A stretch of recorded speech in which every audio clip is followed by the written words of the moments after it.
എങ്ങനെയുണ്ടായിരുന്നു യുദ്ധം? അയ്യോ അയ്യോ അയ്യോ, കഷ്ടം. ഒറ്റ വെട്ടുപോലും പാഴായിട്ടില്ല. എല്ലാം നെഞ്ചുകൊണ്ട് തടുത്തിട്ടുണ്ട്. മഹാരാജൻ തേങ്ങാതിരിക്കൂ. എങ്ങനെ തേങ്ങാതിരിക്കും? എങ്ങനെ വേണമെങ്കിലും തേങ്ങാതിരിക്കാം. ഞാനൊരു യുദ്ധത്തിന് പോയ സമയത്ത് ആരാ ഇവിടെ കൊരങ്ങന്റെ പടം കൊണ്ട് ഒട്ടിച്ചു വെച്ചത്? എവിടെ? അയ്യോ, അത് കൊരങ്ങിന്റെ പടമല്ല. പിന്നെ അത് കൊട്ടാരത്തിലെ നിലക്കണ്ണാടിയല്ലേ? ആ, അതൊക്കെ പോട്ടെ. നീ കൊട്ടാരത്തിലെ തുണിയെല്ലാം അലക്കിയോ? അലക്കി തമ്പുരാനെ. അലക്കി തമ്പുരാനോ? അയ്യോ, തുണിയെല്ലാം അലക്കി തമ്പുരാനെ. ആ, അങ്ങനെ വാ തുറന്ന് വല്ലതും പറഞ്ഞാ പോരെ. അതൊക്കെ പോട്ടെ, നിന്റെ തലയിൽ എന്താ ഒരു മുറിവ്? ഓ, അതൊരു ഇല വീണതല്ലേ. ഒരില വീണ ഇത്രയും വലിയ മുറിവോ? പിന്നെ തെങ്ങിന്റെ ഇല വീണ ഇതിലും വലിയ മുറിവുണ്ടാവൂലോ മണ്ടകുണാപ്പ. ആരെവിടെ? അളിയൻ. അളിയനോ? അല്ല, അടിയൻ. ആ, എത്രയും പെട്ടെന്ന് മഹാറാണിയെ വിളിക്കൂ. നിനക്ക് വിളിച്ചു കൂടാപ്പേ? നിന്റെ വായിൽ വല്ല പഴവും തിരികെ വെച്ചിട്ടുണ്ടാ? ഒന്ന് വിളിക്കടാവേ, ഞാനൊരു രാജാവല്ലടാവേ. ഓ, ശരി ശരി, ഇനി മേലെ ഇത് ആവർത്തിക്കരുത്. റാണി, റാണി.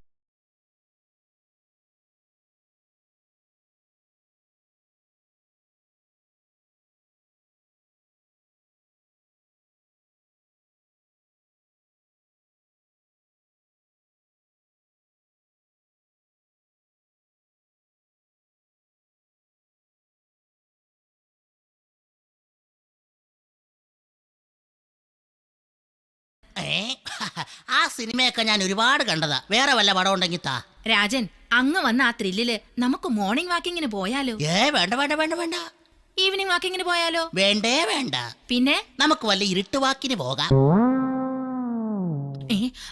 നമ്മുടെ തോഴി രമണിയുടെ ഭർത്താവ് മരിച്ചു. കഷ്ടം. രമണി ഇനി വിധവ?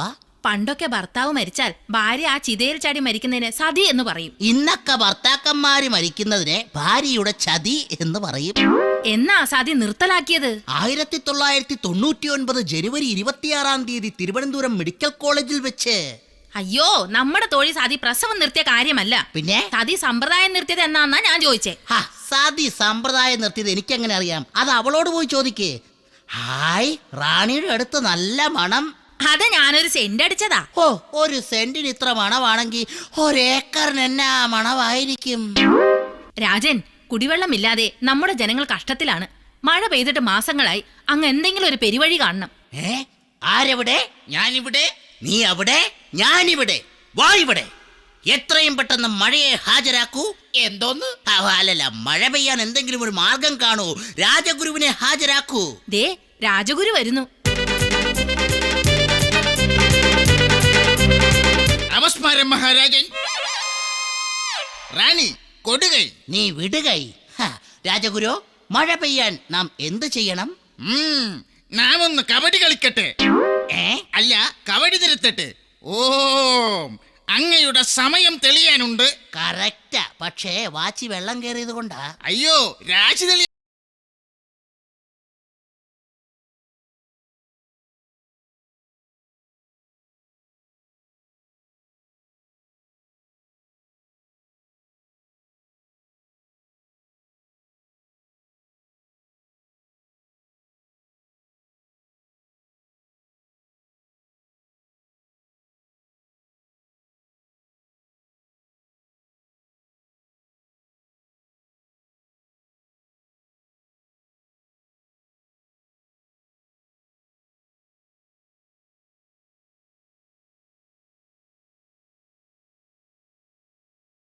പൂർവ്വം പറഞ്ഞു വിട്ടതാ.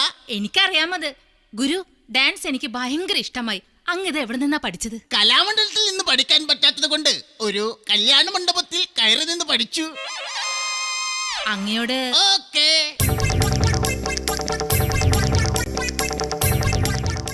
എന്തായത്? കുമാരിയല്ലേ ഓടാൻ പറഞ്ഞത്? അയ്യോ, നിങ്ങളോട് എനിക്ക് കടപ്പാടുണ്ട്. എവിടെ? എന്തോന്ന്? കടൽപ്പാലം. ഗുരു, അങ്ങ് എന്റെ പ്രാണനാണ്. ചുമ്മാതിരി. എന്തിനു ചുമ്മാ തിരിയണം? എന്തെങ്കിലും കാര്യം ഉണ്ടെങ്കിൽ നേരെ തിരിഞ്ഞാ പോരെ? റാണി, നമുക്ക് പഴത്തിൽ ബ്ലേഡ് വെച്ച് വിഴുങ്ങി കളിച്ചാലോ? അയ്യോ, അതൊക്കെ ഭയങ്കര ഡേഞ്ചറാ. നമുക്ക് കണ്ണിന് മുകളിൽ മുട്ടുസൂചി കൊണ്ട് കുത്തി കളിക്കാം. ഗുരു, ഇന്നാ കലണ്ടർ. ഓണം, വിഷു, റംസാൻ കലണ്ടർ മനോഹരന്റെ വീട്ടിലിരുന്നാൽ പിള്ളേര് വലിച്ചു കീറും. രാജ്യത്ത് മഴ പെയ്യാൻ എന്താ വഴിയുണ്ടെന്നൊന്ന് നോക്ക്. നാം നോക്കിയിട്ട് ഒരേ ഒരു വഴിയേ കാണുന്നുള്ളൂ. നമ്മുടെ രാജ്യത്ത് ചാരായം പാറ്റി ഒളിവിൽ താമസിക്കുന്ന കുട്ടപ്പൻ എന്ന ഒരു വ്യക്തിയുണ്ട്. അവനെ ഇവിടെ കൊണ്ടുവന്ന് 5 ദിവസം സന്തോഷത്തോടെ കൊട്ടാരത്തിൽ നിർത്തിയാൽ മഴ പെയ്യും. അവനെ കൊണ്ടുവരാൻ ഒരു കന്യകയെ തന്നെ പറഞ്ഞു വിടണം. ശരി, പക്ഷെ ആരെ പറഞ്ഞു വിടും? രാജൻ റാണിയെ ഒന്ന് വിടട്ടെ. ഏ? അല്ല, പറഞ്ഞു വിടട്ടെ എന്ന്. കന്യക വേണമെന്നല്ലേ പറഞ്ഞത്? അങ്ങനെയാണെങ്കിൽ നമ്മുടെ കുമാരിയെ പറഞ്ഞു വിടാം. അവളാകുമ്പം ഏത് കുട്ടപ്പനെ ഇവിടെ കറക്കിക്കൊണ്ട് വന്നോളൂ. ശരിയാ, അമ്മയുടെ മോളല്ലേ, മിടുക്കിയായിരിക്കും. എന്നാ നാം ഇതാ കൽപ്പിക്കുന്നു, രാജ്യത്തിന്റെ രക്ഷയ്ക്ക് വേണ്ടി മഴ പെയ്യിക്കാൻ കുട്ടപ്പൻ എന്ന വാറ്റുകാരനെ തേടി ഇതാ നമ്മുടെ കുമാരി പോകുന്നു. കുമാരിയുടെ പ്രയത്നം ഫലിക്കാൻ നമുക്ക് ഒരുമിച്ച് പാർത്തിക്കാം. അല്ല, പാത്രിക്കാം. എന്താ? പ്രാർത്ഥിക്കാം. എന്താ? എന്നെങ്കിലുമൊക്കെ ചെയ്യടാവേ.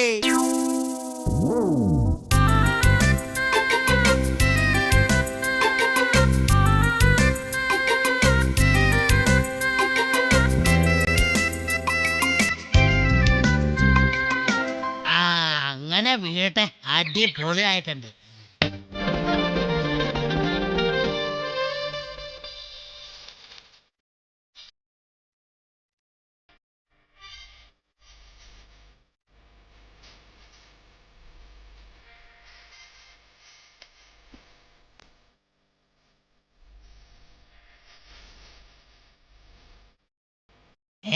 ആരാ നീ? കൂട്ടിക്കൊണ്ടു പോവാൻ വന്നതാ. കൂട്ടിക്കൊണ്ടു പോവാൻ ഇതന്നെ വല്ല സിമന്റോ മണലോ മറ്റോ ആണോ? നമ്മുടെ നാട്ടിൽ മഴയില്ല. അങ്ങ് വന്ന് 5 ദിവസം അവിടെ സന്തോഷത്തോടെ താമസിച്ചാലേ അവിടെ മഴ പെയ്യൂ എന്നാ രാജഗുരു പറഞ്ഞത്. മഴ പെയ്താലേ കാര്യങ്ങളൊക്കെ നടക്കുള്ളൂ. ഇവിടെ ഇപ്പൊ ഒരു മഴ പെയ്താലേ ഇവിടുത്തെ കാര്യങ്ങളൊക്കെ അങ്ങ് നടക്കുള്ളൂ. അങ്ങേക്ക് അച്ഛനില്ല അല്ലേ? അതെങ്ങനെയാ കുമാരിക്ക് മനസ്സിലായേ? അതില്ലാത്തവരല്ലേ അങ്ങ് എന്നോട് ഇപ്പം കാണിക്കുന്നത്. വേണ്ട, ഒരു കാര്യം ഞാൻ പറഞ്ഞേക്കാം, എനിക്ക് വരാൻ പറ്റത്തില്ല. നീ ഒക്കെ ഇവിടുന്ന്. ഇല്ല, ഞാൻ കൊണ്ടേ പോകൂ. അത് തന്നെ എനിക്ക് പറയാനുള്ള, നീ ഇവിടുന്ന് കൊണ്ടേ പോകുള്ളൂ. നീ പോ, എനിക്കിപ്പോ ഉറക്കം വരുക. ഞാനിവിടുന്ന് അങ്ങ് ഉറങ്ങാൻ പോവാ. ഹോ, ഇനി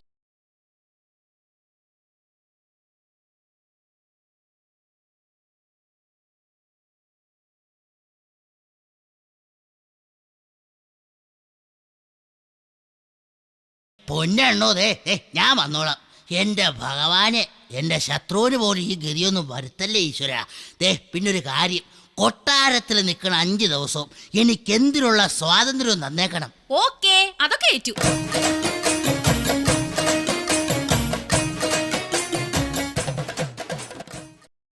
പ്രഭു, നമ്മുടെ കുമാരി അതാ കുട്ടപ്പനുമായി വരുന്നു. കയറി വരൂ, കയറി വരൂ.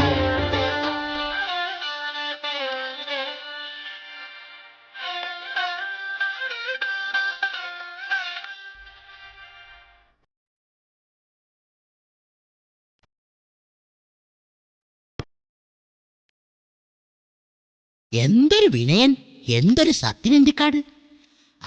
പേടിയുണ്ടോ അണ്ണാ ഒരു തീപ്പെട്ടി തരാൻ? അയ്യോ, കുട്ടപ്പൻ വന്നതേ ഉള്ളൂ. എന്റെ ദേഹത്ത് മുകളിൽ നിന്ന് ഒരു തുള്ളി വെള്ളം വന്ന് വീണു. അതുമല്ലേ, എലിയും ഉള്ളിതായിരിക്കും. കൊട്ടാരമൊക്കെ ഇഷ്ടപ്പെട്ട? കൊട്ടാരത്തെക്കാൾ ഇഷ്ടപ്പെട്ടത് കുമാരിയുടെ മട്ടുപ്പാവ. അല്ല, കുമാരിയുടെ മട്ടും ഭാവമൊക്കെയാന്ന്. ആരെവിടെ? ഇവരെ രണ്ടുപേരെയും പിടിച്ച് വെളിയിലാക്കൂ. അയ്യോ, അത് മഹാരാജാവാ. ആരായാലും ഞാൻ പറയണ പോലെ അങ്ങോട്ട് കേൾക്കണം, അല്ലെങ്കിൽ ഞാൻ പോകൂട്ടോ. ഞാൻ അയ്യോ, 5 ദിവസല്ലേ, അതുവരെ ഒന്ന് ക്ഷമിക്കച്ചാ. കുമാരിയെ കാണാൻ കറക്റ്റ് മഞ്ജുവാരിയുടെ അതേ ചായ കേട്ടോ. അങ്ങേ കാണാൻ ദിലീപിന്റെ അതേ കാപ്പി. ഈ ഉടുപ്പ് സിൽക്കിന്റേതാണോ? അയ്യോ അല്ല, ഇത് കോട്ടന്റെയാ. പക്ഷെ സ്വഭാവം സിൽക്കിന്റെ. അങ്ങയുടെ അച്ഛന്റെ പേരെന്താ? അതൊക്കെ മറന്നുപോയിന്നേ. അമ്മയുടെ പേരോ? ഇവിടെ ഇതൊക്കെ ഓർക്കാൻ പറ്റുമോ? ആദ്യം കണ്ട ഷക്കീല സിനിമയുടെ പേരെങ്കിലും ഓർമ്മയുണ്ടോ? അതുണ്ട്, കിന്നാരത്തുമ്പി കാതര കൗമാരം. സ്വന്തം തന്തയുടെയും തള്ളയുടെയും പേര് മറന്നു. വല്ലവളുമാരെ അഭിനയിച്ച പടത്തിന്റെ പേരൊക്കെ ഓർമ്മയാ. ഭയങ്കര ക്ഷീണം, എനിക്കൊന്ന് കുളിക്കണം. ഈ കുളമൊക്കെ എവിടെയാ? അവിടെയാ കൊട്ടാരത്തിലെ കുളം. ഈ കുളിച്ചോണ്ടെങ്ങാനും നിൽക്കുമ്പോ പെമ്പിള്ളേരൊക്കെ വല്ലതും വന്ന് ശല്യപ്പെടുത്തുവോ? അയ്യേ, ഇല്ലില്ല, തോഴിമാർക്ക് കുളിക്കാൻ പടിഞ്ഞാറ് വശത്താ കുളം. എന്നാ പിന്നെ ഞാൻ പടിഞ്ഞാറ് വശത്തെ കുളത്തിൽ പോയി കുളിച്ചോളാം. ഓ, ഇനി ഇവൻ 5 ദിവസം നോക്കുന്ന കാര്യമാ. അതുവരെ ഈ കൊട്ടാരത്തിൽ എന്തൊക്കെയാണോ സംഭവിക്കാൻ പോകുന്നത് ഭഗവാനേ. കൊട്ടാരൻ നിവാസികളും പ്രജകളും കാത്തിരുന്ന 5-ാം ദിവസം അങ്ങനെ എത്തി. മഹാരാജൻ, മഹാരാജൻ. എന്നാടാവേ? ഇറങ്ങി പോടാ പിച്ചക്കാരൻ അവിടുന്ന്. പിച്ചക്കാരനല്ലടാവേ, ഇത് ഞാനാ മഹാരാജാവ്. മഹാരാജാവായിരുന്നോ? രാജൻ വേഷം മാറിയോ? വേഷം മാറി, ഇപ്പൊ പ്രജാപതി ഓടുന്നു. മമ്മൂട്ടിയുടെ സമയം കൊള്ളാം. അയ്യോ, സിനിമയുടെ കാര്യമല്ലേ ചോദിച്ചത്. അങ്ങ് എന്തിനാ ഈ വേഷം മാറിയതെന്ന്? എടാ, ഞാൻ മാറിയതല്ല, ആ കുട്ടപ്പൻ മാറ്റിച്ചതാ. 5 ദിവസം അവൻ സന്തോഷത്തോടെ നിന്നാലല്ലേ ഇവിടെ മഴ പെയ്യുള്ളൂ. ഇന്ന് 5ാമത്തെ ദിവസമാ. ഇന്ന് മഴ പെയ്ത് കഴിഞ്ഞിട്ട് വേണം എനിക്ക് അവിടെ ഒന്ന് ശരിയാക്കാൻ. എണ്ണി എണ്ണി ഞാൻ അവന്റെ അടുത്ത് പകരം ചോദിക്കും. രാജനൊന്ന് പെട്. അല്ല, സമാധാനപ്പെട്.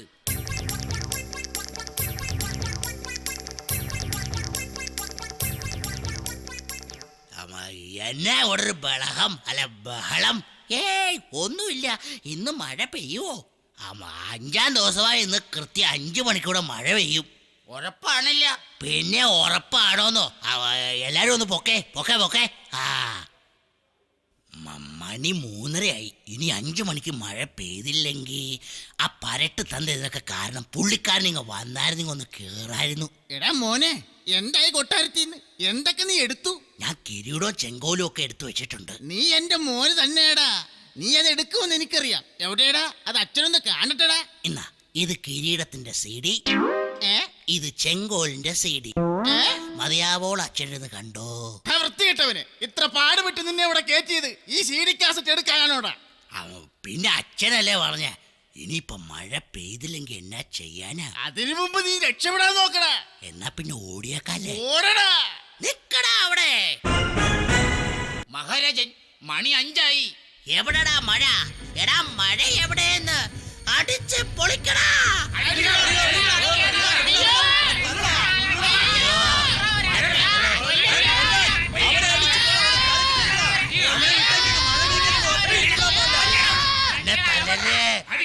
ഞാൻ ചത്തേ. മഴ പെയ്യിക്കാൻ വന്നവൻ ചത്തപ്പോ ദേ ഇടിയും വെട്ടി മഴ. ദേവദുന്ദുഭിതൻ വർഷമംഗലഘോഷം, ദേവദുന്ദുഭിതൻ വർഷ